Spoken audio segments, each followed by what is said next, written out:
सार्वजनिक जीवनामध्ये कमालीचा साधेपणा हे महात्मा गांधींच्या व्यक्तिमत्वाचं वैशिष्ट्य होतं. महात्मा गांधी हे डाव्या आणि उजव्या अशा दोन्ही हातांनी घेत सार्वजनिक जीवनामध्ये वावरणाऱ्या लोकांसाठी त्यांनी 7 पातकं सांगितली, 7 सेन्स.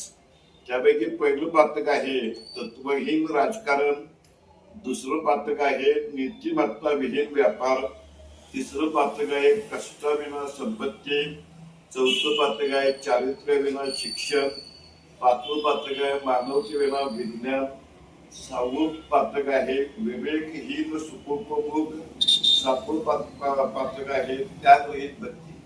थोडक्यात गांधीजींनी आपल्याला असा संदेश दिला की तत्वहीन राजकारण, नीतिमत्ता विहीन व्यापार, कष्टाविना संपत्ती, चारित्र्यविना शिक्षण, मानवतेविना विज्ञान, विवेकहीन सुखोपभोग आणि त्यागरहित भक्ती नको, असं या 7 पातकांच्या माध्यमातून सांगितलं.